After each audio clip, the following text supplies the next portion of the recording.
Angela Marie Publishing presents, in association with the Blacked Out Couch podcast, the Healing Collection, featuring apparel with 10 unique designs to represent your healing journey in style.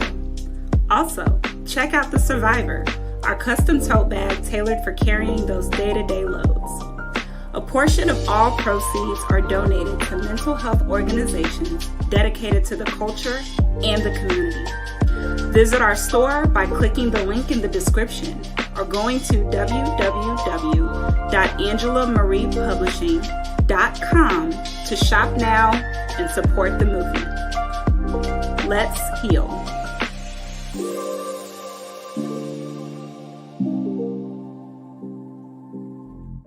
What up, podcast world? This your dude, Walt Lee Dundilla, the Popper, Mr. Activelli. Pull up on me, 1809 Vine, 8600 Ward Parkway, or yes, I'm KC.com. KC is my home. Most scratched in the rest, where your bag at? Posted in the store, moving t-shirts and dad hats. Buy 3, get 1 free, you can have that. Niggas get planted, quintals being lab rats.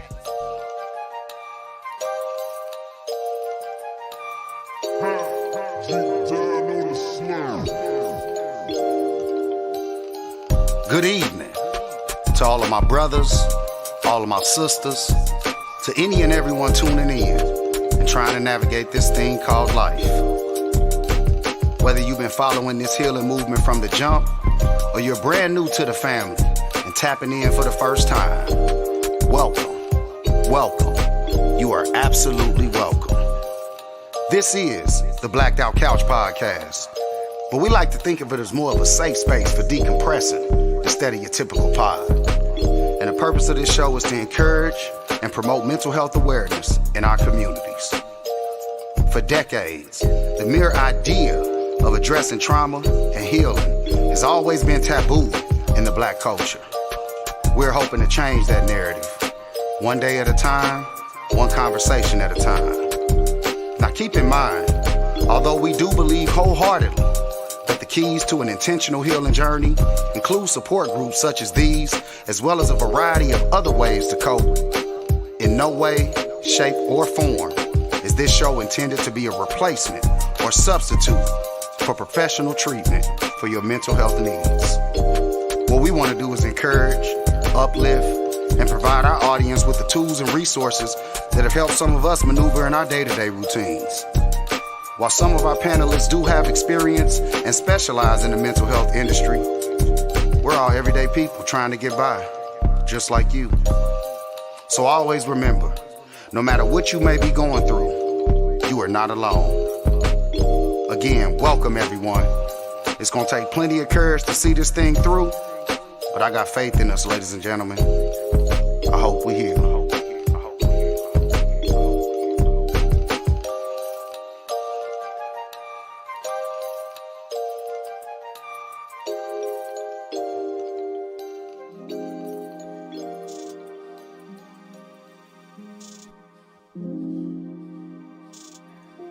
Welcome back, good people, to the Blacked Out Couch. It is Princess here, your girl, checking back in another night on the couch with the sisters. We are going to be wrapping up season 1. I cannot believe it. It came, we were working on healing, and now it's gone. The brothers had a very full season. They wrapped it up with the supercharged topic, hypersexuality. If you didn't catch it, if you didn't catch the unpacking, you want to, because they got real, they got raw. And it was a nice dialogue to hear them talk about in a place, in a space where usually we don't get insight to hear what the brothers are saying. So be sure to tune into that. Right now, though, sisters, we're going to be talking about carrying the load. We also had a season full of topics. We talked about being a strong Black woman. We talked about the impact of finances on mental health. We talked about submissiveness. You know, a lot of different things, even values. So on tonight, we are just going to debrief. We're going to unpack with you all our experiences and how some of the topics that we hit on this season has shown up in our lives and what we've done to manage them. Well, no further ado, we'll go ahead and bring the sisters onto the couch. Hi, ladies. What up, what up? Oh, all of y'all got beautiful smiles. Do that again for me. Smile. Yes, I love it. I love it. It's so awesome to see each of you.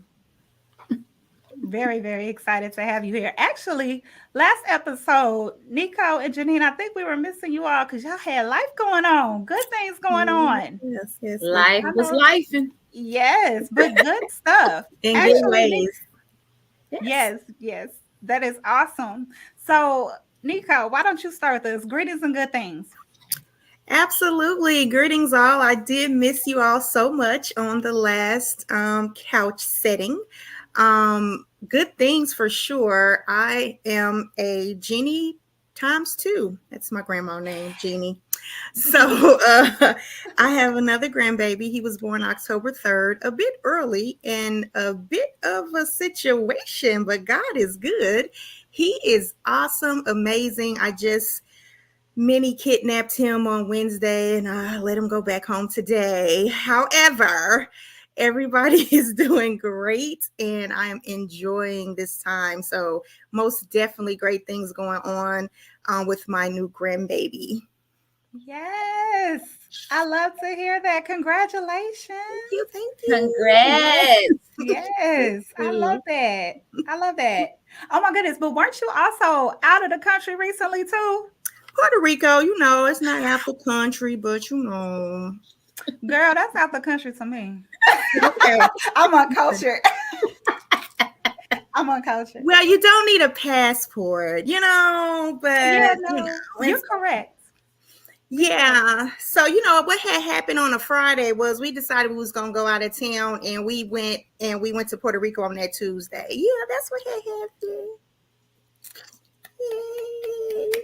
Wait, so does this have anything to do with your travel agency? Yeah. You're able to do this? Okay, I'm gonna need you to give us a rundown. Because what if I want to do that? What if I just want to go skip a few states? We can make it happen, we can make it happen. But yeah, we had this big old trip planned and stuff was kind of falling through a little bit. And so we just got together and was like, listen, we going somewhere next week because people was acting funny. So we go somewhere next week. And yeah, we booked that thing on Friday, rode out on Tuesday, went to Puerto Rico for about 4-5 days. Oh my gosh. All good things. Yes. I need your life. I need your life. Okay with it right now. Yeah, that's awesome. That is awesome. Yes. And I'm excited. We are going to be leaning on your agency expertise again, stealing a little bit of Devin's thunder with the Sisters Retreat. Actually, Miss Devin, you want to go ahead and hop on in here with your greetings and good things and talk to us about this retreat, girl? Look, she always be putting us on blast when we ain't ready. How's everybody doing? Listen. My greetings and good things. So one good thing is I just wrapped up my second book signing in Dallas, Texas. I was so excited. Very successful, amazing turnout, met an amazing bunch of women that of course I always think, my book signing, I'm talking about my story and I'm pouring into women, but I'm always in awe and very humbled by the women that are pouring into me at these events. So I am planning one in Houston, so stay tuned for that. Also, we have the Sitting Your Shit Women's Edition Cabin Retreat. It's going to be in December. We are completely booked, so I am excited. I have partnered with my sister. I am real big on keeping things in the circle, and my sister has been having my back for I ain't gonna tell y'all how many years, but I was excited that she started this travel agency. I mean, clearly she's always traveling anyway, so it only makes sense.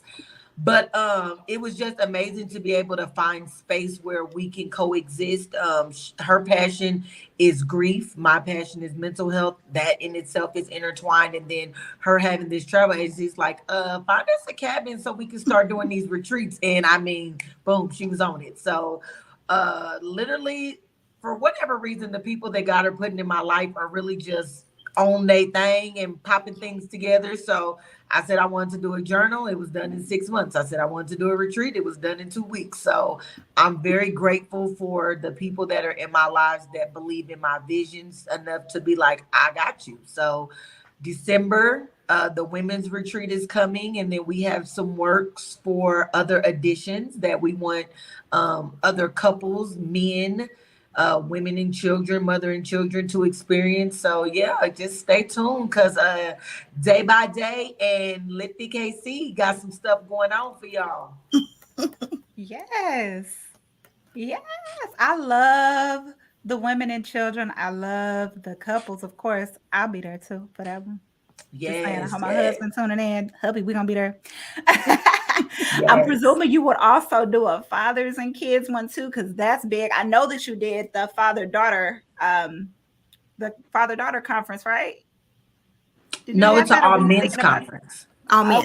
Okay. All men. Okay. Mhm. Now, All men. men Okay. and brought their children. There, if they had sons, there I were see. fathers with their sons in there. That was phenomenal. So, Okay. just Yeah. to spill on that real quick, that is coming up for 2024. We started in Kansas City, and we have since expanded to St. Louis and Texas. So 2024, we plan to have a Men Hill conference tour. So big things are happening, and I'm just thankful again for the community of people that believe and support the vision. And now we just got to get those sponsors and funders, but it's coming together. Yeah. So I'm grateful. It's coming. It's coming. You never know who's gonna pick up on this podcast and say, "Hello, boy, she's doing things for the community. She's making Yeah. things happen. I want to support. Claim it. We're gonna claim it. We're gonna speak it into existence." Speaking of financial support, Right. we have our financial guru up in here on tonight. Hey, So what is ladies. what you need? Hey, How's everybody? You know, good. A little chilly, but hey, it's that time. I'm from the South, and I still haven't gotten used to this cold weather. And I've been here 20-some years, but hey, some things just never change. You can take the girl out the country, but you can't take the country out the girl. That's me. Hey. That's me. Hey. It's me, the South, yes. But everything's been well. Things been going great. Business been good. I most definitely enjoy helping people, hit their wealth targets. So I've been doing a lot of investments and a lot of good things in that area. So I'm excited about that, and always glad to be on the couch with you beautiful ones, talking about, issues that we discuss to help the community in that way as well. So ready here. I'm ready. Yes. Oh my goodness. I think we were talking about this on the submissiveness episode. We had given you a shout out because you had a business meeting that was a conflict with the podcast, which I believe turned out to be good. So it's good to hear that business is booming. Real good. Yeah. Yes. I'm excited about that. Being in investments as well. I mean, 2021 to 2022, those were some hard years. Yes. Those were some hard years, but now is a good time. It's a good time to enter into the market because we've had a lot of that negative performance, a lot of the tough times, and you might be able to get things for cheap. So, tax season is coming up soon. Y'all get the refund checks. Y'all better check out my girl Janine and be responsible. Build that generational wealth. Yes. That's right. Them days are over. Insurance. Yes. Days is over. Refund days. Over. Don't make me cry. You know what I'm saying? All my kids grown now. I was like, what? Yes. Yeah. This was my last tax season was my first one. I was like, what? What's happening? This one was mine too. I said, Why you working? You want them to grow up, and then with tax time, I said, wait, hold on. Wait one more year. Stay. Wait a minute, you worked too much. You made too much. I can't do anything with this. Well, so that's it. The investment that y'all made on them tax refunds back into your children paid off for them. Yes. Right. Okay. So that's good. It's a good reflection on you. Thank you. Okay. Right. Right. Oh my goodness. But yes, I love to hear that things are going well with all of you. I'm not used to doing the greetings of good things, but every single time I try to skip past it, Devin always be like, princess. So I'm gonna come on in with my I was so waiting. So let's see. Well, I did my greetings, but my good thing. One, y'all see my glasses. So let me tell y'all how a few months ago. I know. These are different. I'm trying to embrace self-care. I'm trying to embrace self-care. That's my good thing. So I lost my prescription glasses. I kid you all not. It's probably about 7 months ago. And I refuse to get new ones because mama needs stuff, husband needs stuff, business needs stuff. Everybody, everybody needs stuff. I got to support everybody. I'm going to just make do with some old prescriptions. So eventually husband put his foot down and was like, no, you're going to have to do better. You got to do better for you, because if you're not doing well, we not doing well. I'm not doing well. So I appreciated him for that. But that kind of took me on a larger adventure in terms of my wellness in general. And so there's a medical procedure that I've been putting off. I'm going to get that done. I have that scheduled. So I'm really excited and it was a true blessing. See, I was putting it off because it was going to be costly. And then it turns out that I qualified for a health study. So not only will I be able to get the procedure done for free, I'm getting paid to get the procedure done. Don't tell me what God won't do, y'all. Don't tell me what He won't do. Yes. So I'm getting my medical procedure done. I'm starting to get back into my working out.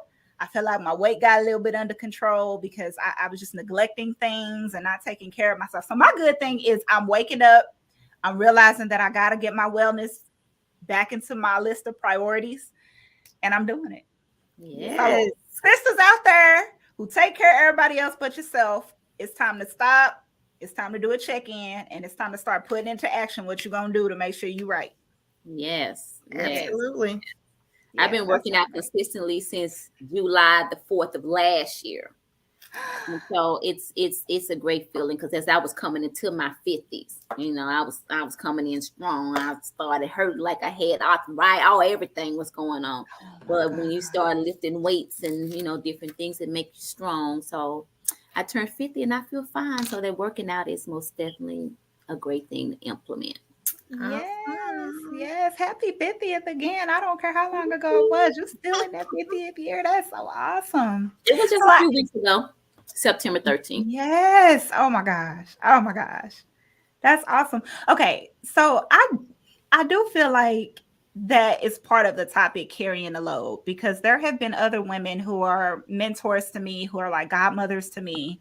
And as soon as they got in their 50s, they're like, I ache. And I go to the doctor and nothing's wrong. I don't have arthritis. I don't have this, but I ache. And so for women who have not necessarily had an active life, who weren't, fit for some time, what recommendations would you give to them, right? Like, how did you get back into working out? Did you start out on a bike? Did you start out lifting weights? Did you have a personal trainer? What can we do? I recommend personal trainer, because I was, dibbing and dabbing here and there at Planet Fitness and stuff, but the discipline wasn't there. And then sometimes when we work out on our own, technique is important. All of that is important. And if you're doing it wrong, you could hurt yourself, or if you're not targeting the right things. And for me, if I had gone, I probably would have been all cardio, because I'm thinking, that's what the hype is. But when I got a personal trainer, the personal trainer was like, no, we need to focus on you building muscle as well. So I was kind of freaking out because I had been working out 8 months or so and I hadn't lost any weight, but my body most definitely transformed to something different. And then I learned, muscle weigh more than fat and all that stuff. So my clothes size was going down. My weight was still, around the same thing, but I was most definitely smaller. But when it finally snapped in, the weight had slimmed off and the muscle was there.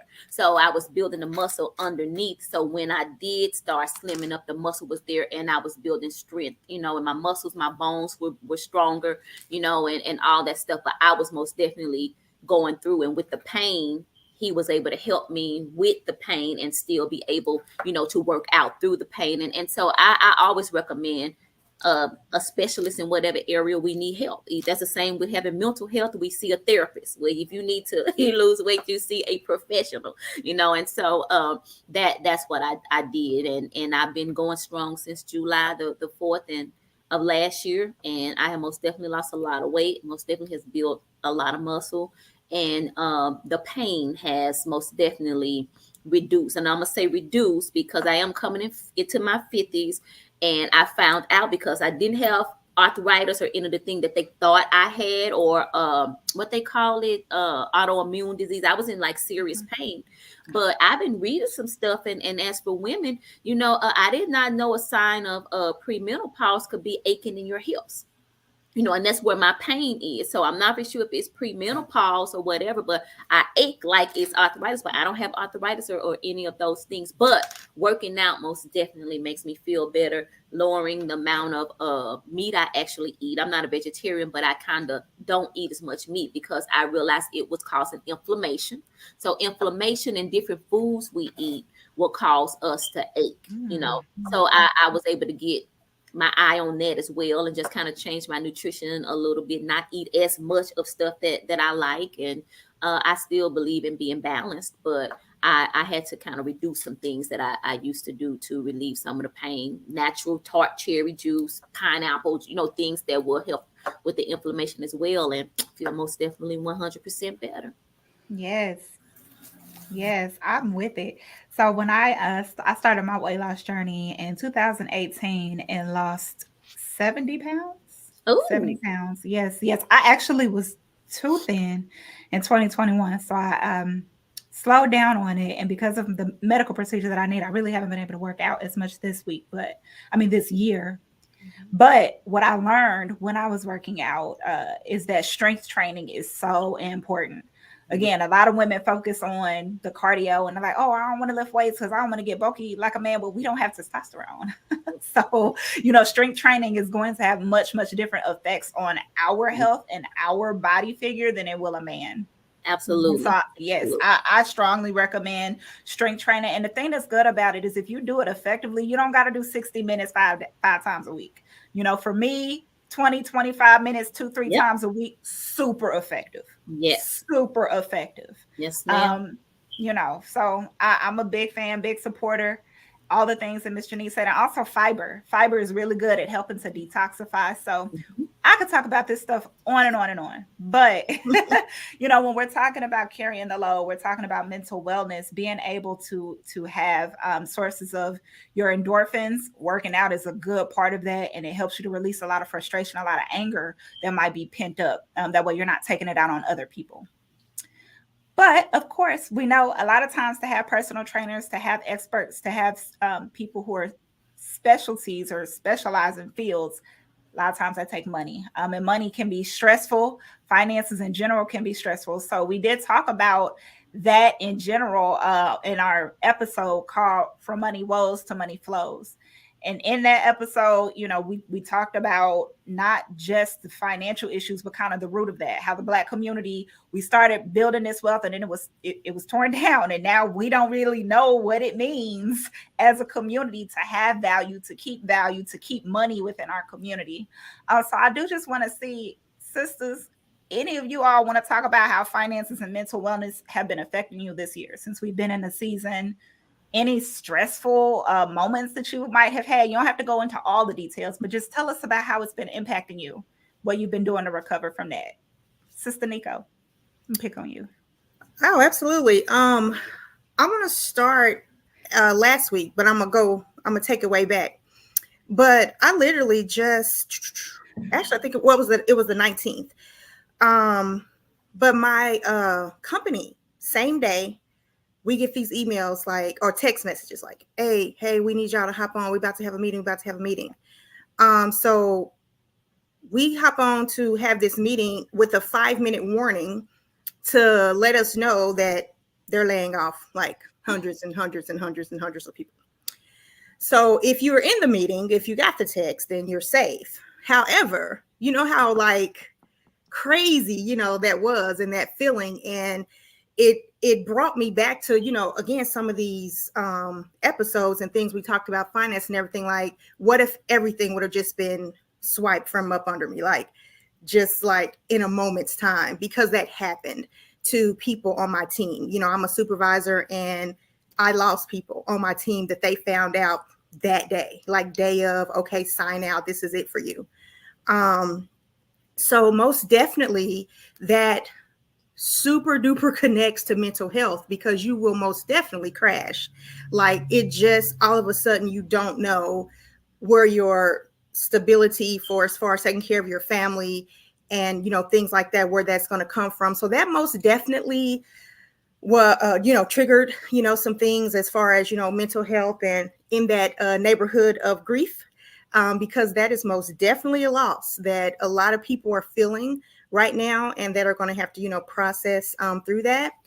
But to take it back to when we had the episode, the money woes to money flows, basically what I recall like from that episode was just having, you know, better habits in regards to money so that you can be in a position to receive it. And like, I believe it was like brought up to where we have like the poor mindset. And so we want to have that wealthy mindset to where, you know, affirming that you attract money and that money is easily flows to you and you are deserving of, you know, wealth and things like that. But one particular thing that stood out for me within the last few months is tithing. So I went through like a whole series and study of, you know, tithing, just refreshing and going beyond the popular like Malachi scripture, but just going beyond that and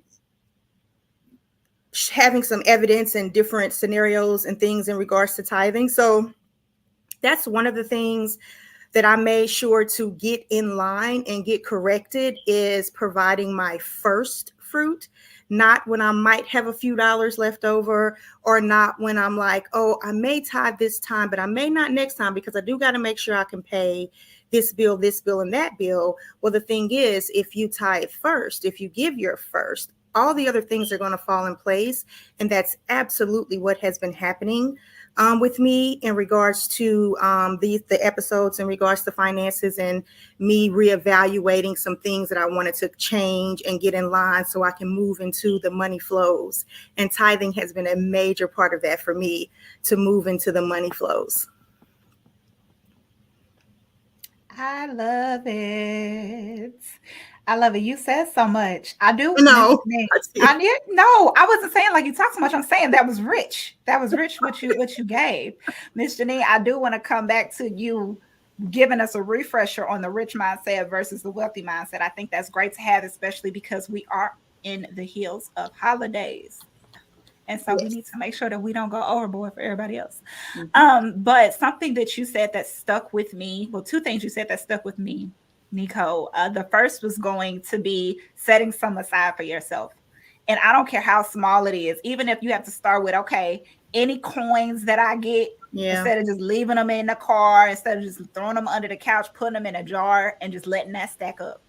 You know, and building yourself up to, okay, now I'm going to go from coins to, all right, maybe I'm going to withdraw $10 every check and I'm going to put it in this place or I'm going to put it in this account, right? I am not necessarily a proponent of take your cash and park your cash literally in the safe in your house. I believe you should have an account to move that over where you can grow, but I'm more giving recommendations on how you can start to build the habit. Right? Building the habit of setting aside for yourself. And then as you start to accumulate and you start to educate and you start to work with professionals and what you can do with those dollars in terms of investing, you know, whether insurance might make sense, insurance premiums, those sorts of things, you can certainly get there. But I loved when you said, leave something to the side for yourself. And then, of course, the second thing, tithing. I am a Christian. Everyone knows this. I'm a missionary evangelist. So I 100% agree with everything that you have said. But I do also want to resonate with those people who might not necessarily believe in tithing. And I am a spiritual person. And I always like to go back to, I guess, the analogy of if you close your hand, yes, nothing will leave, but then nothing will come in. Mm-hmm. And so, you know, whenever you are starting to receive, you should look to give back. I believe in giving back to the church. I also believe in philanthropy because the people will say service is the rent that you pay for this life. You don't live in this world alone. You will never be able to get through life alone. And so you have to elevate others if you want to be elevated. And again, me being a Christian, I believe in tithing. I also believe in charity work. So I do give to Doctors on Borders as well. So look for those opportunities to not necessarily make other companies get richer. Because when you're going and you spending, you buying some Gucci and you buying some Prada, you buying some Nike, you are helping those companies to help those companies. It's okay to maybe say, you know what, I want to take a break from that and help this community or help that community or help this church or help those children overseas. So just keep that in mind, especially with this war that's going on with Israel. Doctor on Borders, they sent a note and was talking about how they have been sending medical personnel on the outskirts of some of those countries to try to help out with some of the children that have lost their parents. So you all just be mindful of that. But we, again, also don't want to forget the fact that finances itself can be stressful. So Nico, when you were going through those moments of thinking about some of the other people that might have lost their job, or when you were even in the moment of saying, oh my goodness, everything could have been gone, what kind of helps you stay grounded? You know, breathing exercises, thinking good thoughts. What were you doing in that moment? Yeah, I mean, you know, over time I've just kind of developed a little bit of method that I do. I mean, I have a little alphabet kind of thing that I go through. But I also have, like, first and foremost, as soon as this was just jabbed into my face so instantly like that, I started to talk to my team. And I kind of have this thing to where if you do absolutely nothing, it's going to be hard. If you do what you need to do, it's going to be hard. So I had just a meeting with my team, and just also anyone who would listen, anyone who reached out to me, just to talk about kind of easing that a little bit. And for me, the ease is like, you got to set your expectations. Like, hey, what do you expect, you know, from here? You know, what's the worst thing that can happen? And, you know, like, expect that. And I mean, process that expectation so that nothing is like shocking or, you know, so overwhelming, because you actually got the expectation in place. And then also you kind of just have to get to, like, there's this thing called radical acceptance, but like, you got to do it quick. You're like, hey, this is where I'm at. I got to accept where I'm at so that I can start to make some, you know, decisions and some moves. And then it goes into support. You got to reach out for support. You got to seek some help, like, fast. Like, don't wait around, like, before you even catch yourself going down that slope. Like, you know, get some support, get around those that, you know, can help, and get around those that can keep you, you know, grounded, get around those that you can rest while they move. Like, it's just get some support that you need, and then execute. You know what I mean? Like, it's hard, but you got to be able to just kind of ground yourself and say, here's what happened.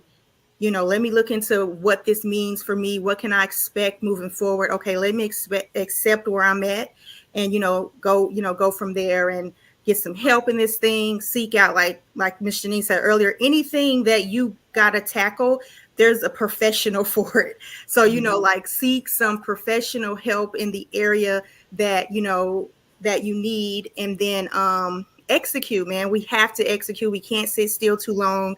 Like, I know it's hard. I know it's rough. I know I'm not minimizing any feelings. We got the feelings. We got the emotions. We can't stay stuck.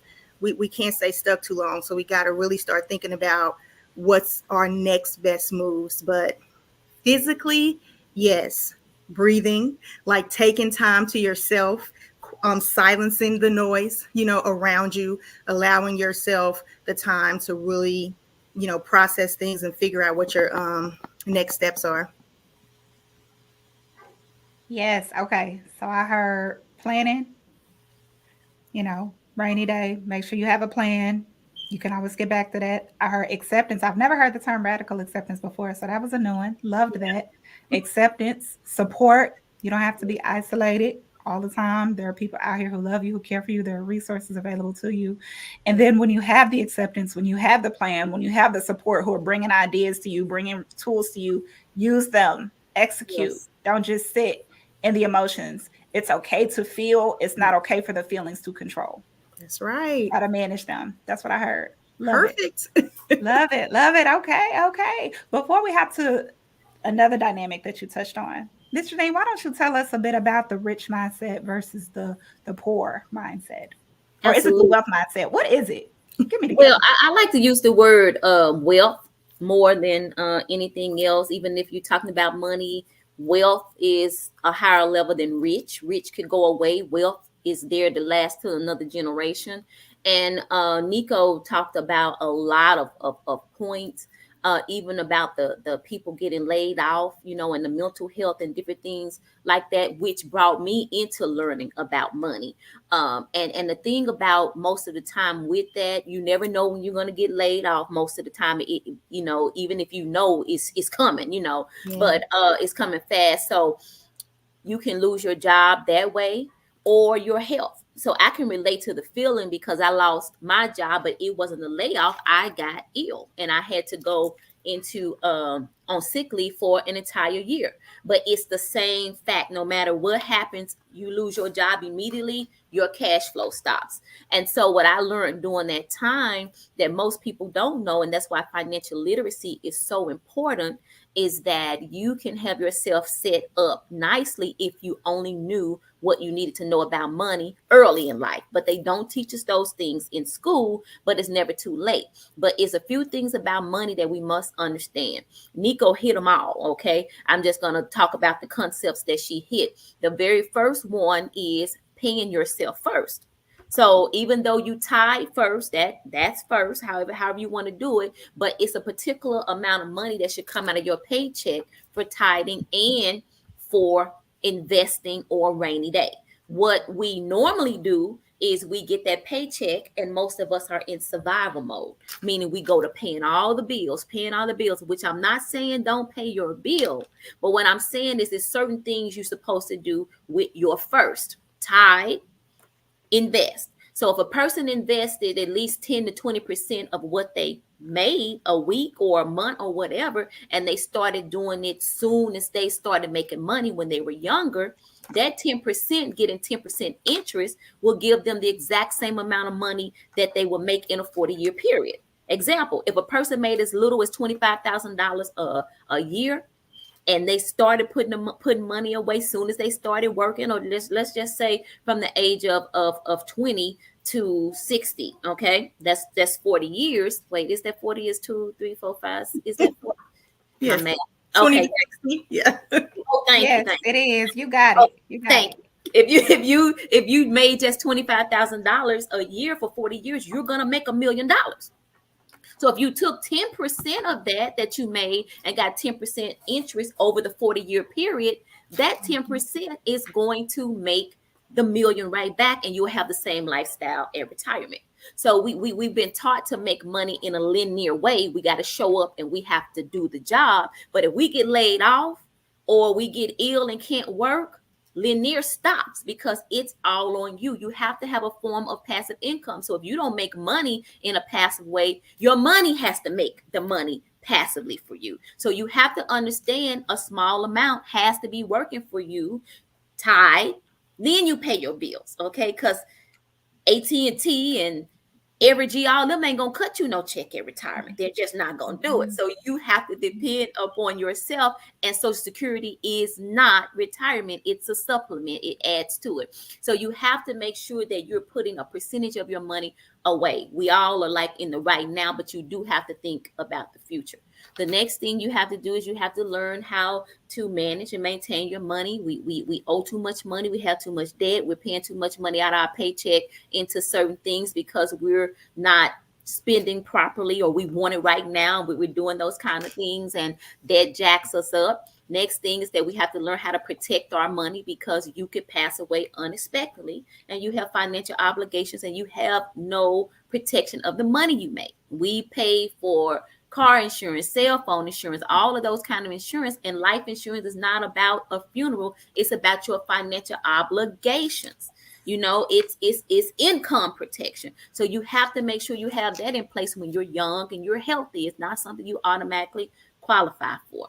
And so these are just things that we most definitely have to learn about as far as money concepts, is having some form of passive income, whether it's a business on the side or your money working for you, making sure that your money is working for you, because if your money is sitting still, cost of living, inflation happens every year, your money even loses its purchasing power. So you got to understand that. You got to be careful on how you protecting and managing your money with debt and overspending, and you most definitely got to protect your money. So those are just key money concepts, but we have to learn those things. The younger we are, the better it is, because most of the time we don't think about those things until we in our 50s and 60s, ready to retire, but we missed all the time that it takes for your money to grow easily for you. So those are some very important money concepts. And that's why most of the time when we get laid off or get sick and can't work, we have worse mental health because we did not know I should have had an emergency fund. I should have an account that's not my retirement money that should have at least 3 to 6 months of my monthly expenses. So when I get slapped in the face with a risk, I don't have to get deeper in mental health or freak out because I have no money. That's why we freak out, because we don't have that cushion. And I'm talking about that's what happened to me that made me want or need to know. I need to know about money. I need to know about money, So those are the things that people have to understand, that you have to have that emergency account, you have to have that short-term account, and you have to have that long-term account. And that saves us a little bit from that mental health. But like I said, they don't teach us that before we start making money. So that's a big issue in the world right now. And that's why it's only about 99% of people that are considered wealthy. Yep. That's right. So, and for people who think that things that are being said on this podcast don't actually happen and no one's actually doing that, I'm a witness. I actually have disability insurance outside of my job. So if I were to go on to some sort of short-term and long-term disability, your job is going to decrease your paycheck. Well, there's insurance out there to make up that difference. So that you can continue to, have your habits, continue to support your family if you were to go ill, and then that stress is always on you. There are other insurances out there like Aflac. I don't know much about it, but that's like a supplemental health insurance, because we know health insurance done got all sorts of crazy. So just, shop your options. Talk to a professional. A lot of professionals will have, free consultations at the onset just so that they can understand where you might need help. So, increase your knowledge, make wise decisions, because it's not just about our habits and how we want to live now, but it is about generational wealth. And we have to start speaking that back into our community to break generational curses. Yes. I want to say one more thing that you said that was very key. And you said outside of work. Yep. We have been, I don't want to use a bad word here, but we are programmed that our benefits come through our job. And we need that job to get benefits. But what we don't understand is when we get our benefits through our job owns it. So when you talk about insurance, just like those people Nico just listed or just talked about, when you're not at that job, your benefits stop. I don't care what. You could be on sick leave. You can be on anything. If you're not an active employee, those benefits stop, because the word group means you have to belong to the company to receive those benefits. And so most people do not know that, and they also don't realize that that's not enough to protect all of your financial obligations as well. But yet that's what most people lean toward, because they say, I got the benefits at work. Well, that's not yours. You need individual everything, and your insurance is most definitely should be individual and outside of the job, because the last thing you need is if I'm active or I'm there or not, now I'm protected. But if I'm not, I'm not. And anything could happen when I'm not. So that's one of the biggest things most people most definitely have to learn with something as important as insurance. It most definitely should be outside of job. That's your priority, your important one. And then whatever the job gives you is considered an extra thing, because they can take that, or they can decide not to even pay you out if they don't want to. Right. So those are things that you must understand. So that was an amazing point. Yes, I love it. I gave up my coach purses. I used to buy myself 3-4 coach purses every year. And I said, you know what, I'm going to give this up in exchange for the monthly premium for my disability insurance to protect my family, to be wise. So, just be mindful of what we're doing. I was responsible. Trying to. But yes, y'all, as we are here knocking on the heels of holiday season, be mindful of that. Speaking of being on the heels of holiday season, I love how y'all just connecting all the dots for me. Earlier this season, we did talk about nurturing with trauma. While the holiday season is very exciting for kids, and when I was a kid, I couldn't wait for it to come around. For those who have lost loved ones, for those who have had abuse by loved ones, the holiday season can actually be very triggering. And it can bring back some trauma that we have experienced. And so, Ms. Devin, I know that you have shared with us in your journal, not necessarily having to do with the holidays, but you shared with us about trauma. And since we are in a season where a lot of people might be triggered, can you talk to us just about recently or just in life in general. How have you had to manage your trauma while still being a mother, while still being loving, while still supporting the community and pouring into so many people?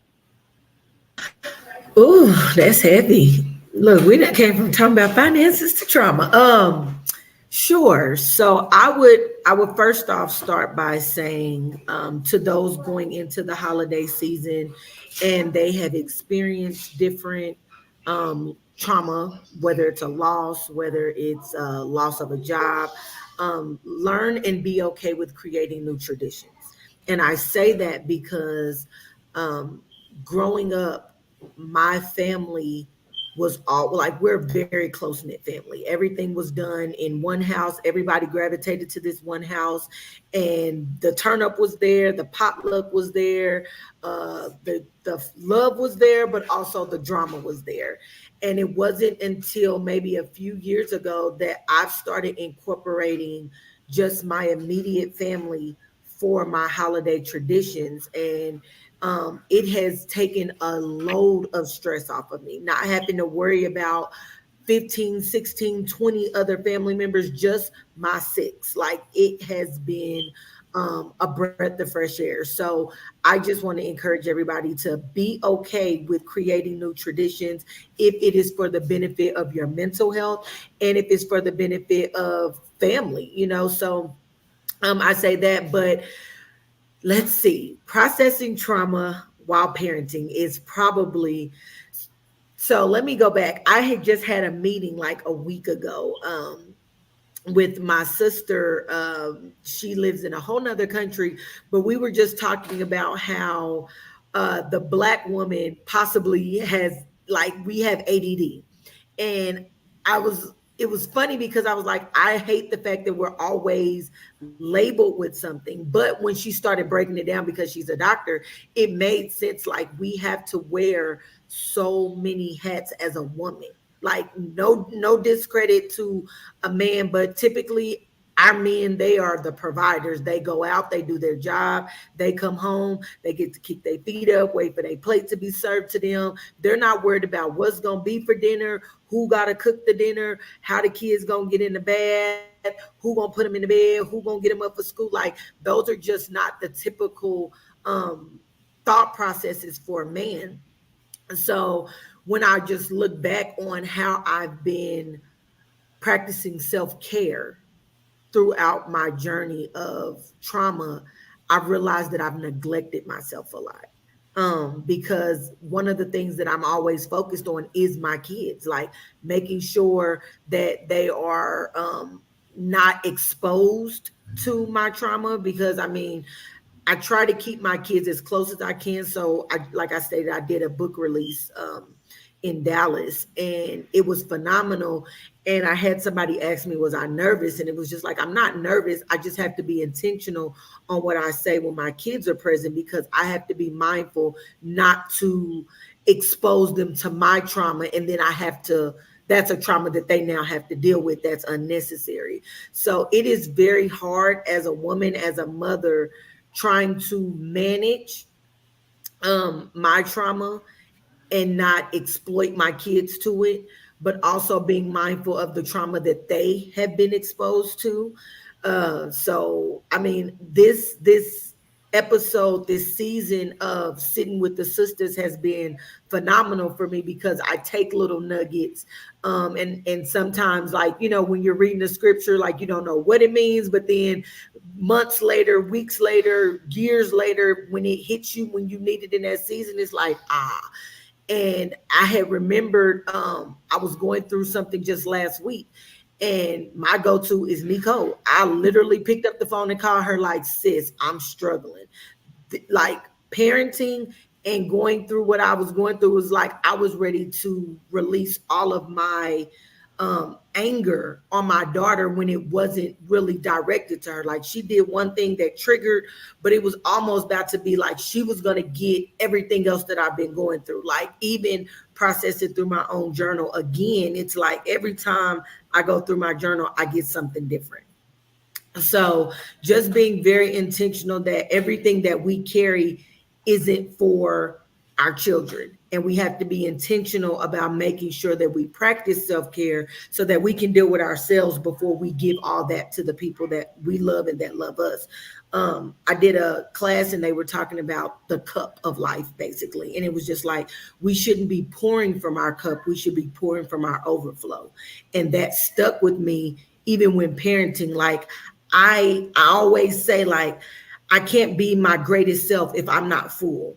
But we often have been so programmed to pour from our cups, whether it's empty, half full, we're pouring from it, not realizing we shouldn't even be touching that cup unless it's overflow. So making sure that we are our 100% selves, that we're taking time to practice self-care, to find out what that really looks like. I talk about it a lot in the journal, but it is very essential that trying to nurture from a place of trauma, we are very intentional about creating a space for us and only us. So if that means getting up an extra 30 minutes in the morning just so that you can breathe, then do that, because I've learned that when I get up in a rush, my whole day is rushed, my attitude is rushed, and it doesn't make good for my family, because they remind me, like, the energy that you bring into our household, you set the tone. So even though that's a burden to carry, it's an eye opener that I have to be intentional to do the work within myself, because I'm pouring that into my family. So. Oh, wait. Pour from the overflow, I not love from that. the cup. Baby, look, that just slapped I love me. that.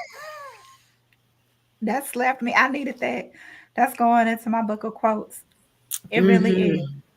Oh my It goodness. was You heavy got when I people was like, that have an overflow. You got to be thinking about an overflow moment. I'm thinking. Right. I'm like, wait a minute. When and was if my we last don't have overflow overflow, then we moment? got to stop pouring.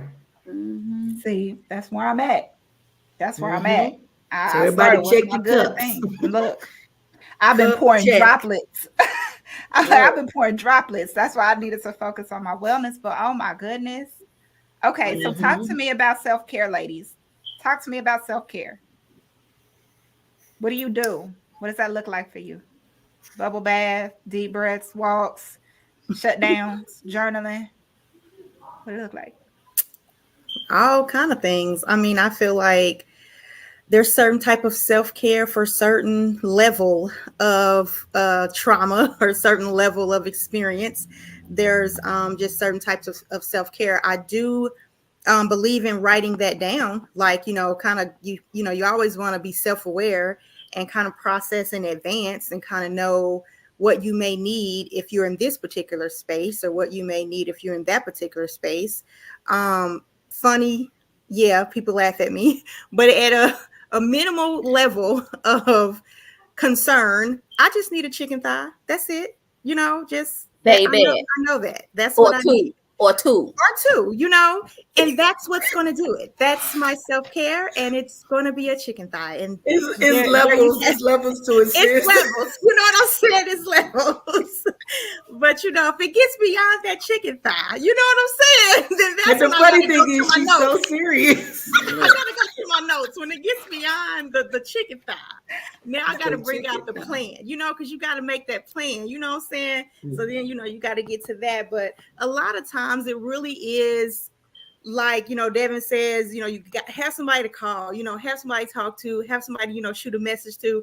It could be the simplest thing that I might text someone, or they text me, and they don't know that they just provided that moment for me. Sometimes I may not even share it, but it's like, okay, that's what I needed at that level. So sometimes it's just reaching out and trying to get some good positivity, like someone just saying something positive, doing something positive, just to kind of rejuvenate. But on a higher level, it is really, really blocking everything out. It's hard for parents to do that, especially. Like, you can be in the midst of a whole self-care moment, and you're going to stop it without even realizing, and go take care of your kid, and go get your kids something that they need, or go do something for your kids. So I think you really have to purposely block out the time. Like, don't just let it be random and happen whenever it happens. Like, actually schedule. I think is very important, for self-care. Schedule something that you're going to do for yourself that's going to make you, that's going to refill, it's going to fill your cup up a little bit. You know what I mean? But yes, that's the new goal for real though. Check that cup before you get to doing anything. Make sure your cup is completely full so that you can be pouring from that overflow. So most definitely. Come on. I love it. I love it. Maybe a real life example. I told myself this year, my 31st year of life, that I would take myself on a date every month.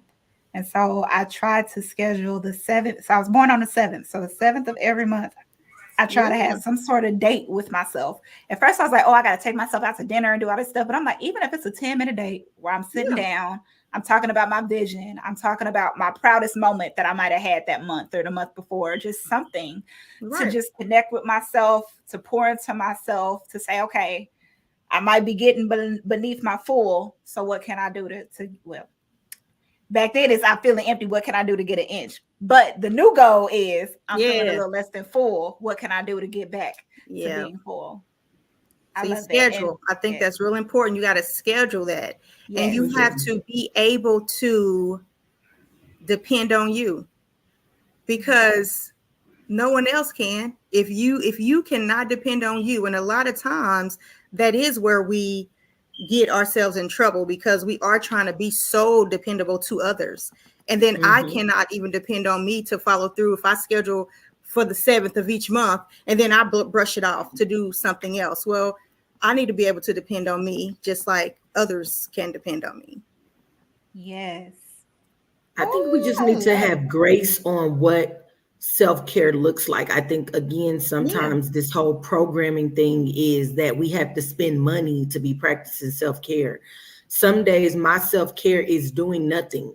Like you think, oh, I want to do a vacation for self-care. You got to plan a vacation. You got to start thinking about money. Those are stressors. Like sometimes it is literally laying in the bed doing nothing. I'm going to send these kids to the park and that's my time to do absolutely nothing. I don't want to think. I don't want to plan. I don't want to do anything. And especially for me being a planner and my mind always racing, I definitely have to be intentional about finding those moments where I'm not doing anything. And majority of the time it's in the tub or the shower, like nothing.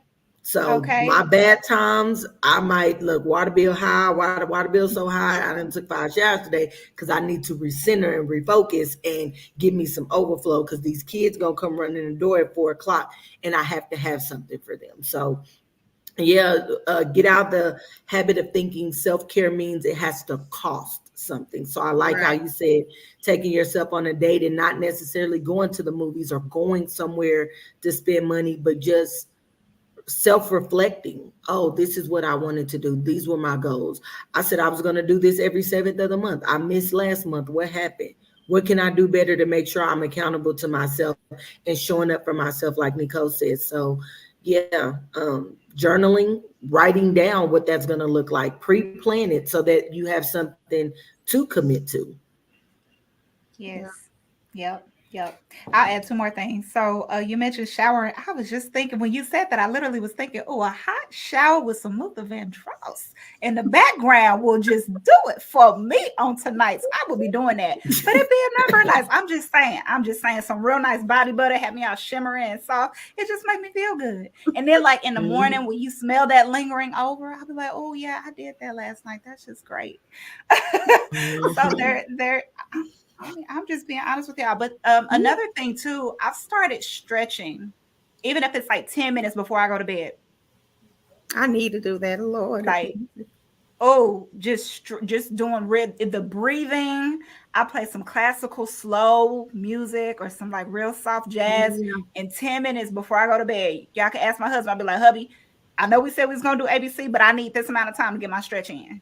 So even if it's that, it helps me and I feel good in the morning. I feel like I took my time. So just some ideas on how to take care of yourself, how to rejuvenate, you know? I might steal that maybe for the morning time though. Yeah. Fit it in somewhere. Little tense at night. Let it all loose in the morning. Yeah. Yes. Okay. All right, sisters. Let's go on commercial break. Let's hear that note. Let's go to commercial break, hear from our sponsors, and we're going to come back in to talk about submissiveness. Let's talk about that next. All right. All right. As a community, we look at the word trauma as one of those hush-hush words. Fall 2023. It's a stigma around that word. Like nobody wants to be labeled or be classified under that. Angela Marie Publishing proudly presents. If you look at it, trauma is merely just being exposed or voluntarily or involuntarily to a situation that changes your outlook. Sit in your shit. A 30-day guided journal for processing a crisis. What's good? This is Jazz from 64111 Studio. Make sure you holler at me for all your mixing, mastering, and recording needs. For booking, please visit www.64111studio.com.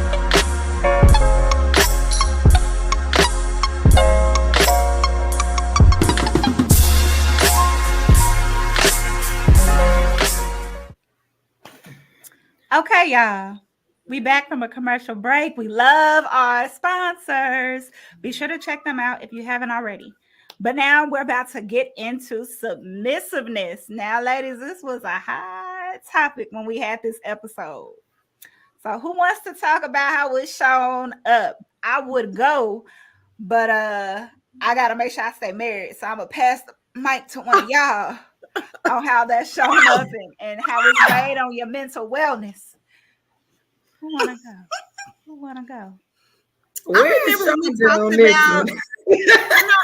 we talked about submissive. We kind of wanted to actually define it correctly, and kind of get the correct context around it, and things like that. So I think in regards to that, that's just really the main goal is to, kind of let go of just hearing the word submissive and think that it means let someone abuse you or let someone run the show or you don't have a say so and you don't have a voice and things like that, to just kind of let some of that go.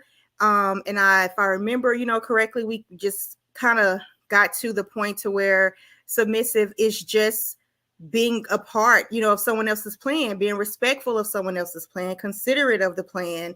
You still have your voice, you still have, your views, but you are complying to the main purpose, the main goal. You're just complying. And it doesn't mean that I think people have been submissive in wrong situations to wrong people. And then it has kind of turned into, like where we are today. And with anything, if something is right, then it's always the right time to be right. So just because you did it with the wrong person or in the wrong situation doesn't negate that it's still a right thing to do.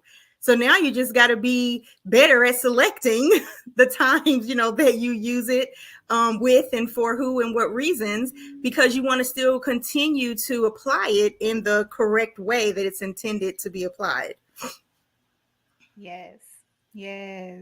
And I think it was Sister Shonda. She's not here on tonight. We do miss her because y'all know she be here and vocal and be hitting us with all the new words, all of the science. So can't wait to have her on the Unpacking. But she definitely brought up that point.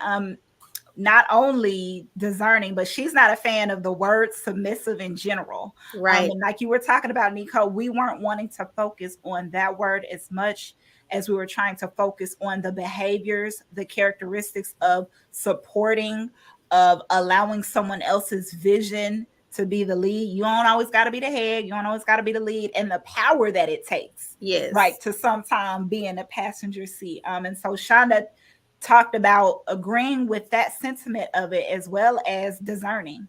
It's so important to recognize whose vision to fall behind. Earlier in this episode, right, we were talking about how we bank all of our benefits on a job. Well, that job is someone else's vision that paid off well for them, and now they're hiring you to help them improve on their vision, to help them improve their success. And so no matter what you thought submissive was, and if you thought you weren't a submissive person. Right. In order to exist in this world, you kind of have to abide by some set of rules. Yep. Yes. That in itself is being submissive. So I love it. I love that. Yeah, I think we summed it up as compromise. And I think that was Nico's word. We summed it up as compromise. Or maybe it was somebody's word that I don't got was the it Devin? It was Devin. Was it you, Devin? Okay, Devin. I know somebody summed it up to compromising. Yes. And how submissiveness is in every fashion. It was so easy for us to keep going to the male, female, when we was talking about. Right. We went to church a little bit. I think we went to church a lot. You had some Bible verses for us. Yes. Princess. Yes. We kept going to church, but we summed it up as compromise, and it's in every area of our lives, and we have to just learn to get along. That's right. Girl, we were all up in Ephesians, honey. Deep. We were all up in Ephesians. Yes, we were. And I think Adrienne was on there, and she brought up another perspective. She was talking about trust, right? The ability for someone else to come and tell you about yourself so you can become a better version of yourself. Because some people don't like nobody to tell them about themselves. That was my story once upon a time. Right. Ask my husband, he'll say that was my story about 10 minutes ago. But but even though I disagree, of course, it is very important to allow yourself. And obviously, sometimes it can be liberating to not always have to be the one in charge, to not always have to be the one with all of the answers. And so just recognizing that it's okay to be vulnerable, that it's okay to, fall in line. Ain't nothing wrong with falling in line. Sometimes you don't want to be at the forefront. I'm just saying. That's right. Yep. I love it. That's right. That's right. One main point, though, that I would like to mention is that as humans, when we're talking about submission, I think our first understanding of submission is that we most definitely have to learn to be submissive to God first, which, believe it or not, most of us as humans are not 100% submissive to God and His word and His way. We tweak it. We do the things we want to do, what we want to be. Like I say, do you do you. But the truth is, we really have to be submissive to God's words, His instructions. Which is the Bible. And my personal belief is if we focus on being submissive to God, which is getting closer to Him, learning His word, we will learn how to be submissive, the true meaning of submissive, and submissive will fall in place in the other areas of our life because His instruction is going to help us to be submissive in all those areas that exist for us to be. Yes. Yep. Completely agree. I completely agree. Okay. So while we're talking about submissiveness, the other side of that coin is strong Black woman. That's how we open the season up. Right. That's how this all started. It started with us talking about the strong Black woman syndrome. Is it a badge of honor? Is it a source of toxicity? So has this showed up in y'all life since we talked about it in May? Oh, for y'all sure. Found yourself being a strong Black woman. Tell me about it. Deb, you scratching your head too much, so now I gotta go to you. What happened? What happened, sis? What you do, girl? How did it show up? Honestly, nothing. It was funny because in my interview at the book release, the lady asked me, she had read an insert from the journal, and it was just talking about light at the end of the tunnel.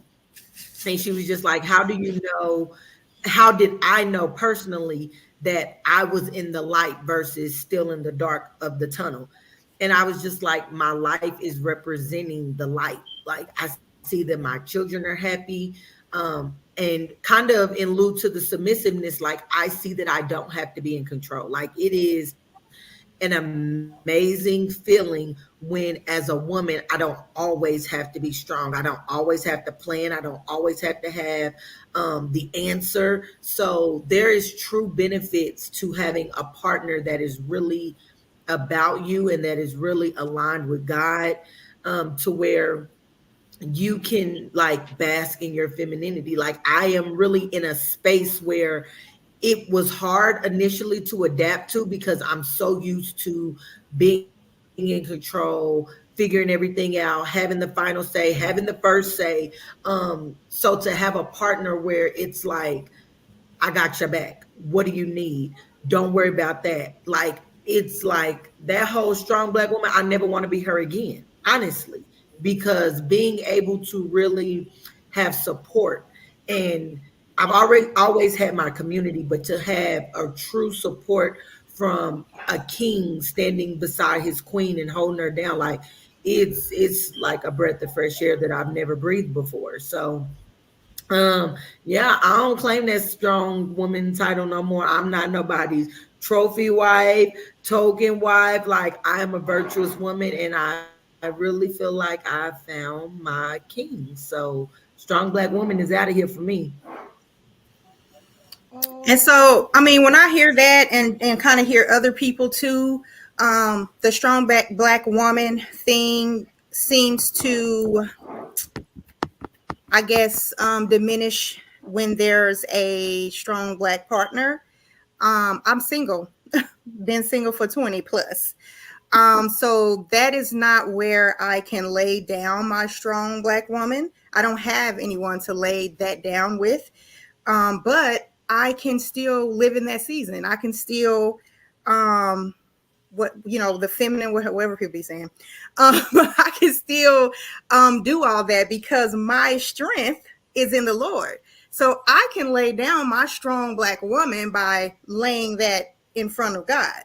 So everybody can't get it that way. Everybody can't get it from a man who is allowing them, not to be so strong and taking things off their plate. And so I still have to get things done.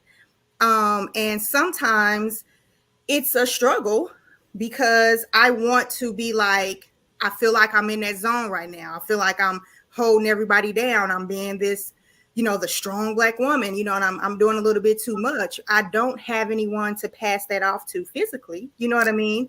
So therefore, I have to know that where my strength comes from, to where I can still have the same joy that Devin has in a different way. Like, I don't have it from a king or, something like that, but I am still able to release, some of that myth of the strong Black woman, because me knowing that my strength is in God is the strength that I need.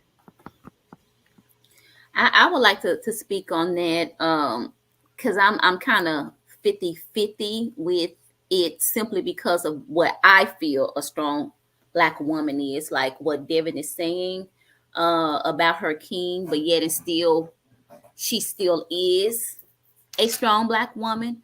She's just rather to take the second rank of vice president versus president.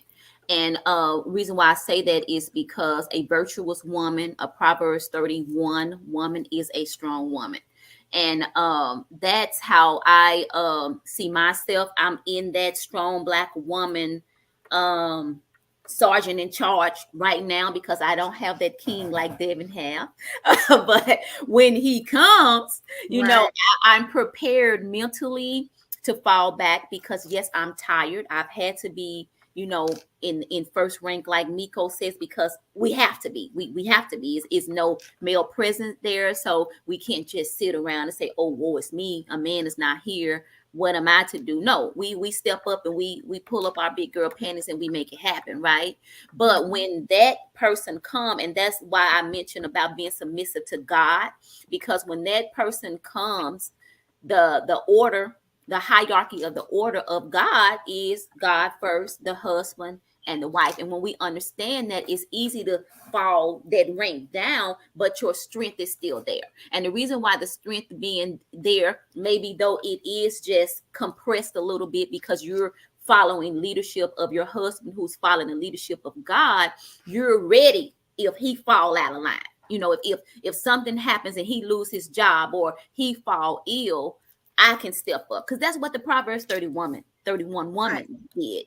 She still had all those strengths. So I think that strong Black woman will always be in us, because we know how to fire her up when we need to, but because we know the ranks, we know how to fall next in line, but still keep that skill set.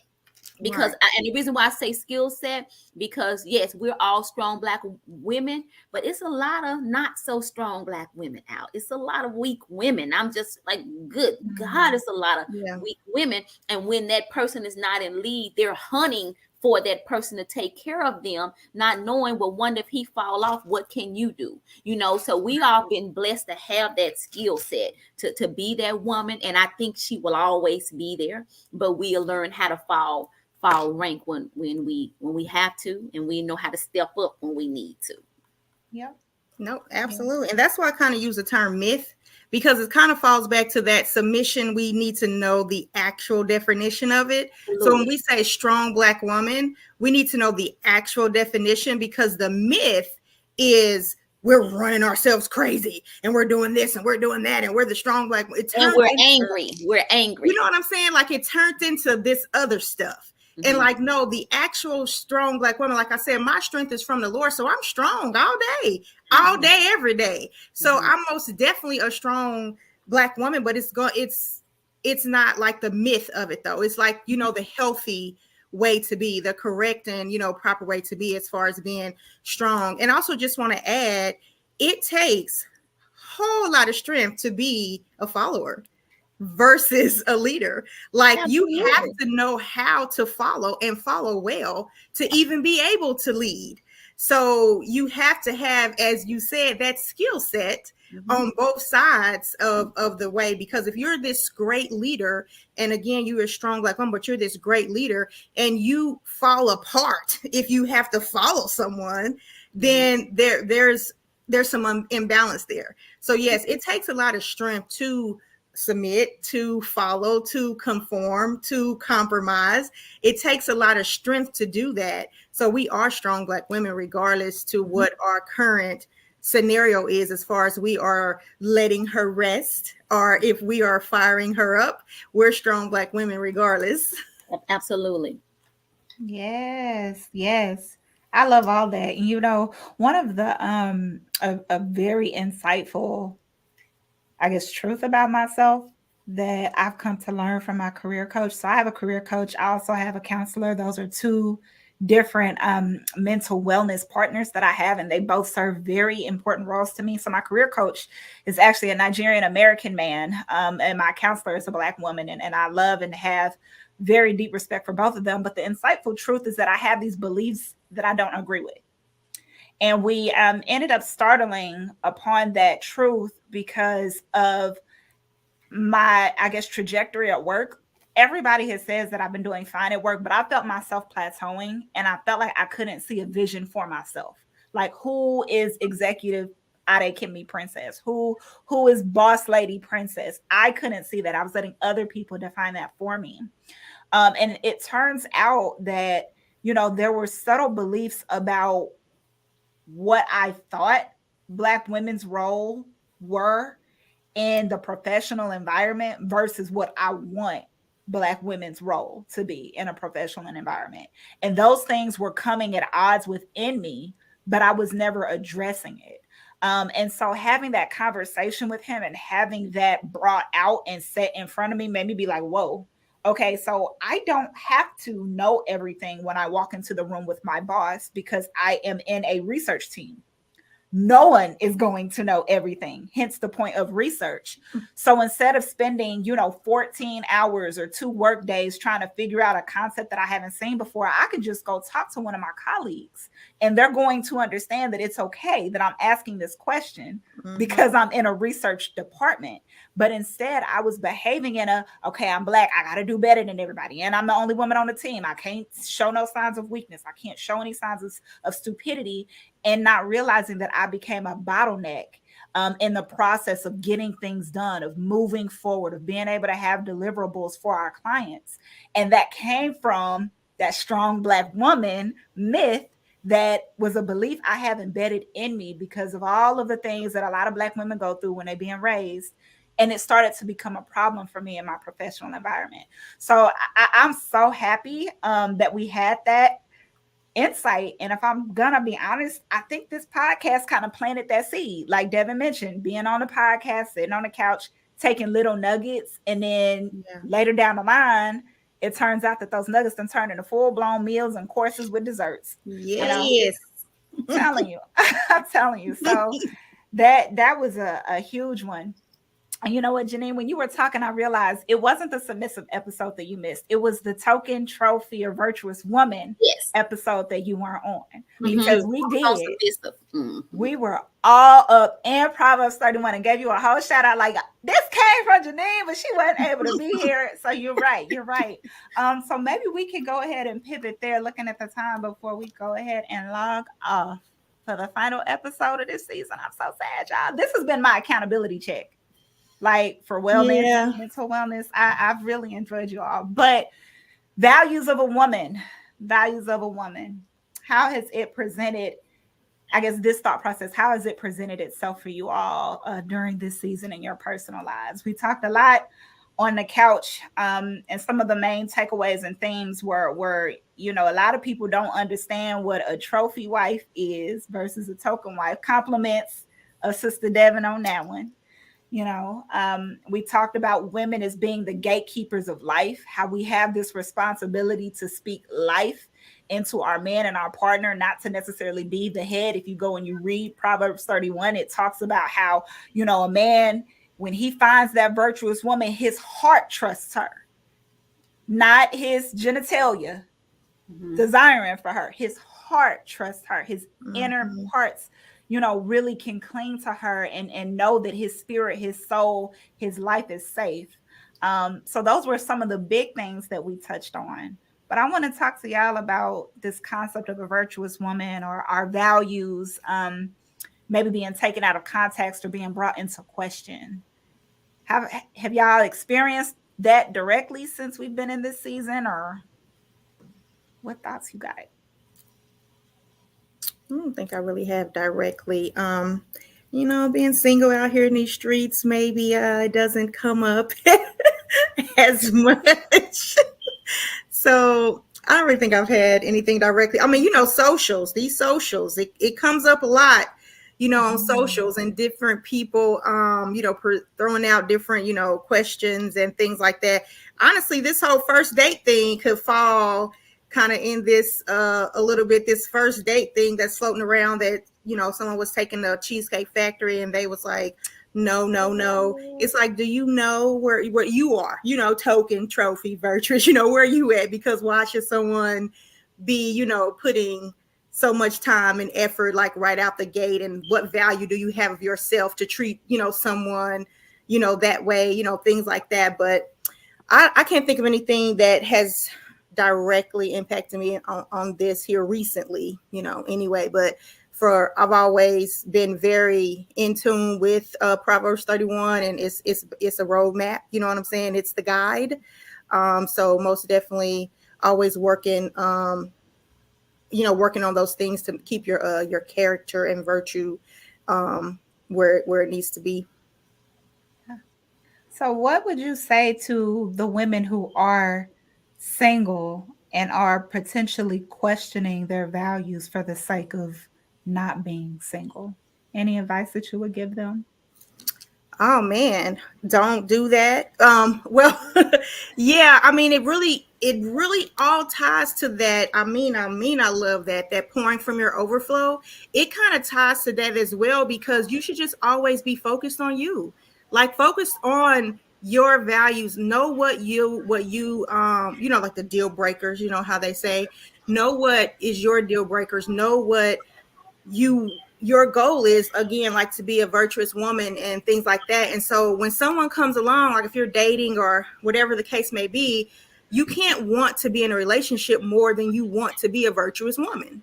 So you have to always test that again, you know, against itself. Like, is this person who, I might have some attraction to, and we might have some chemistry, but is this person going to throw me completely off of my track of being, you know, the virtuous woman? So you have to find ways to check that very early on. And so sometimes it happens to folks and they didn't know it, like it just little things, and it kind of happens and you wake up and you're like, oh man, so you just want to check it early on. And I think this even came from something like your husband said before on an episode, like day one, ask those important questions, dive right in, don't waste time, get everything ironed out, figured out up front, because then you'll know, all right, I'm going to lose my virtuousness. So let me roll on out and do something else. Or you'll know this is who I can continue developing and growing a relationship with. Yeah, that sounds like something he would say, because that's how we were. we were just very raw, completely honest, tough questions from the jump. Yep. Absolutely. Another thing that was brought up, I think it was actually on the Unpacking, and I do need to make a correction. On the Unpacking, I'm pretty sure I said that if you are not a wealthy man, you cannot have a token wife, but you can have a trophy wife. I said that backwards. If you're not wealthy, you cannot have a trophy wife, but you can have a token wife. A trophy wife definitionally is a older, very wealthy man who gets a wife that just makes him look like he's young and hip and all of that. But on the Unpacking, some of the brothers said that a wife really could be all three. But if a man is not wealthy and older, then a wife can be a token and can be virtuous. There's nothing wrong with looking good, with being on your game, while still also prioritizing those values to speak life, to uplift, to be a good person spiritually, and to really nurture the lives and the souls and the spirits that are around you. All right, sisters, we're getting near the end. Why don't we just finish the season off with advice and affirmations into the women? Any advice that you want to give, or any statements of empowerment that you want to give to end this season? Oh, that's it is. It's loaded. And it's it the end is. Yeah, because it's so much. It is. It's been a long ride. Yeah, I don't know. Let me think. Okay. Janine, anything? Okay, yeah, I'll go first. This has been an amazing season. I mean, we have talked about a lot of good stuff, and my desire, or my way that I want to encourage everyone, or all the ladies that are watching, that, yes, like we said when we first got on here, life be lifing. And when life be lifing, that's just life. God never promised us it was going to be a walk in the park. These things that come to us are lessons to make us better, lessons to build character, lessons, to, if you're not a strong Black woman, how to become one. If you're not a virtuous woman, how to become one, how to deal with your mental health, how to take the punches of life, to always work every day to become a better version of yourself. Because the truth is, every day, you have to work to become a better version of yourself. One thing that I've noticed, because now I'm 50, okay, and whoever is 50, or as we age, sometimes we look at aging backwards, like, oh, I'm getting old, I can't do this, I can't do that. One thing I can say is, every time I get older, a whole new awakening happens, a whole new spiritual level unlocked, a whole new me, a whole new purpose, a whole new something else to drive for. And every day that we open our eyes and we breathe, we are left here for another purpose. So never think that your job is done. Never think that, oh, I'm getting old. No, God has something for us to do every day. We wake up and we open our eyes and we breathe a breath. So these conversations we have on the couch is to help us to become better women, better people, better servants, better vessels. And we just have to strive every day and take the day as what it is, and just learn to grow and become better people and better women every day. Yes. Yes. I had a thought. Thanks, Janine. Because I was like, I have to hear something. Look. But I had a thought. I remember this like concept idea I had some years ago, and it was like basically called Renewed. It still lives in my heart and spirit and all that good stuff. But there was like a tagline that I had that was each moment is an opportunity. So that's kind of what I would like to leave after all of these awesome episodes and all of this time, on the couch. Just the concept of this, just want to give a pat on the back, kudos, congratulations, all of that to Princess, you and your husband, for the couch for the sisters, the couch for the brothers. It's been amazing. And each moment is an opportunity. So you don't have to, basically, this too shall pass, as you know what I'm saying. Each moment is an opportunity. So when that one moment ends, another one begins.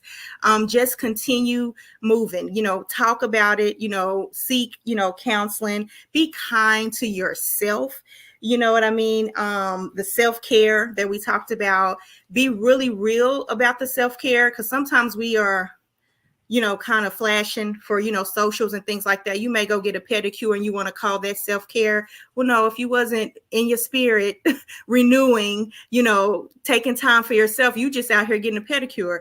But really make sure that it's a mind thing, with the self-care, like taking time to decompress and to rebuild and to renew so that you have more in your cup, to pour from. So yeah, but each moment is an opportunity is what I would like to leave, because you can learn from each lesson. Mistakes are just lessons. They're not the end. So you have opportunity to keep on trying and keep giving it another shot. Each moment is an opportunity. I think I will say, I'm going to take from Janine's wrap up too, how she said life be lifing, but I just want to add, when life is lifing, God be gotten. And this has been a season for me, just coming out of my season of sitting my shit. Like, I'm going to shamelessly plug this journal that I believe should be in every household across America, because sometimes we get so caught up in doing and being and saying and going that we don't take the time to really sit in our shit and reflect on even the bad things that's happened. And there's a scripture that I absolutely love where it says, where the devil meant for bad, God meant for good. Like, everything that we have been through, that we're going to go through, can be turned around and made into a testimony. So I just encourage everyone to not give up, to give themselves grace, to heal, like find out what that looks like for you, because healing is universal. It doesn't necessarily just mean going to therapy or seeing a life coach or anything. Like, healing can simply mean getting a community. Like, find where you are and have people meet you there, and then start your journey to being a better you.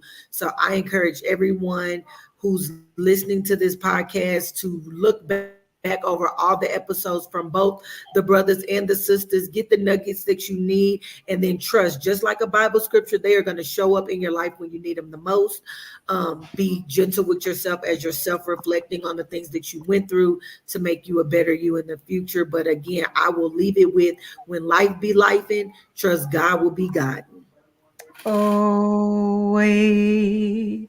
I needed all of that. Y'all just be dropping all the advice and affirmations. Oh my goodness. I'm so happy. And we are missing, we are missing a few other sisters who were on throughout this season. Courtney Lucas, she was actually celebrating her birthday and out of the country. She joined us with From Money Woes to Money Flows. And some nuggets that she dropped when she was on that episode was, invest in you.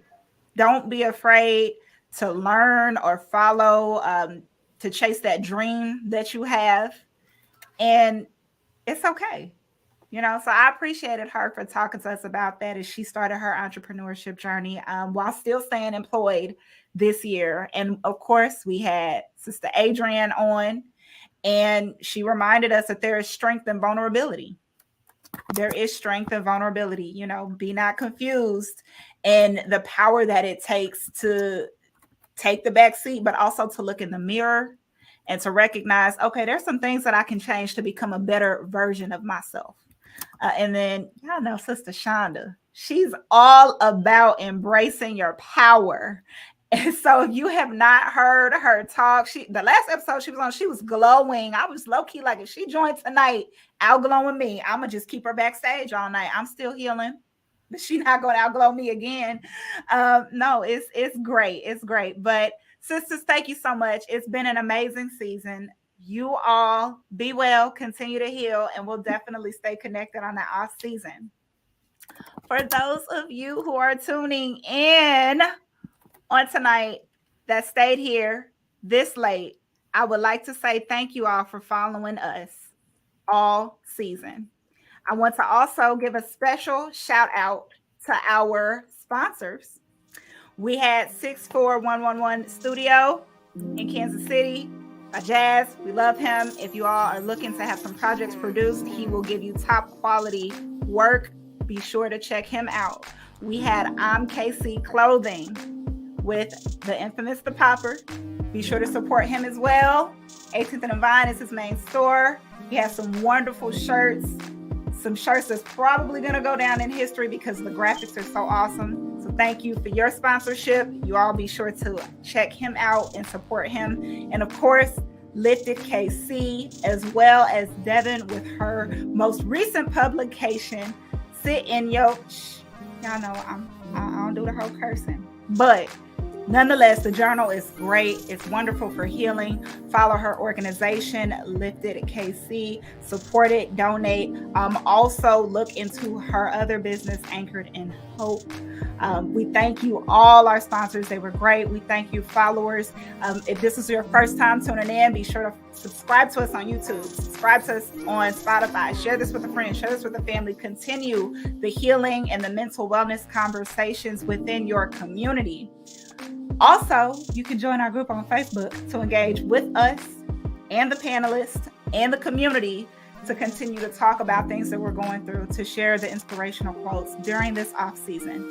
But nonetheless, we hope you all heal while you are away from us with these official episodes. Be sure to go to Heal. Check out our Healing Collection merch. And look out for yourself. You're special, you're unique. No one can walk this life the way that you can. So embrace the challenges when they're there. Prepare for the come up because it's coming. And remember, put yourself first. It's your girl, Princess, tuning out. I hope you heal.